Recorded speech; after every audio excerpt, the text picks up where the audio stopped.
Hello everyone, আসসালামু আলাইকুম। কেমন আছেন সবাই? আশা করছি সবাই ভালো আছেন। আলহামদুলিল্লাহ আমিও ভালো আছি। আজকে আমি আপনাদের সাথে শেয়ার করব দুন্দুল রান্নার রেসিপি, যেটা আমি খুব সহজে রান্না করে থাকি চিংড়ি মাছ দিয়ে। তো সেটাই আপনাদের সাথে শেয়ার করব। আশা করছি আপনাদের সবার ভালো লাগবে। চুলায় আমি প্রথমে একটা হাঁড়ি বসিয়ে দিয়েছি আর দিয়ে দিচ্ছি সরিষার তেল। এবার তেলগুলো গরম হয়ে এলে এখানে আমি পেঁয়াজ কুচি দিয়ে দিচ্ছি আর এগুলোকে ভালো করে নেড়ে ছেড়ে ব্রাউন কালার করে নিচ্ছি। একটু গোল্ডেন কালার হয়ে গেলে এবার আমি দিয়ে দিচ্ছি এখানে রসুন বাটা দিয়ে আবারও ভালো করে নেড়ে ছেড়ে সামান্য পানি দিয়ে দিচ্ছি। এরপর আমি দিয়ে দিচ্ছি মরিচের গুঁড়া, হলুদের গুঁড়া, এগুলো দিয়ে আমি আবারও ভালো করে কষিয়ে নিচ্ছি। এরপর আমি দিয়ে দিচ্ছি চিংড়ি মাছগুলো দিয়ে ভালো করে কষিয়ে এবার আমি আবারও সামান্য পানি দিয়ে আলু দিয়ে দিচ্ছি। যেহেতু দুন্দুল রান্না করতে খুব বেশি টাইম লাগে না, তার জন্য আমি আগে আলু দিয়ে ভালো করে কষিয়ে আলুগুলো সিদ্ধ করে নিচ্ছি।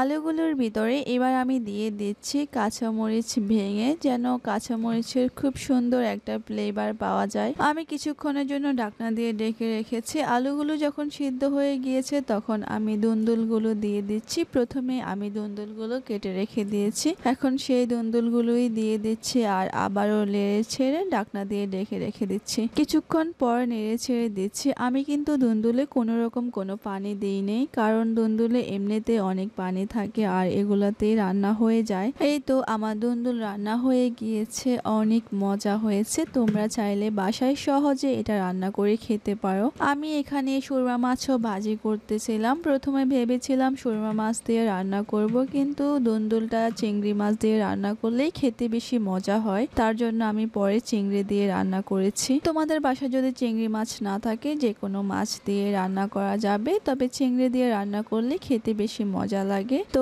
আজকের ভিডিও এই পর্যন্তই। সবাই ভালো থাকবেন, নিজের খেয়াল রাখবেন, আমার পেজটা অবশ্যই ফলো করবেন। আল্লাহ হাফিজ।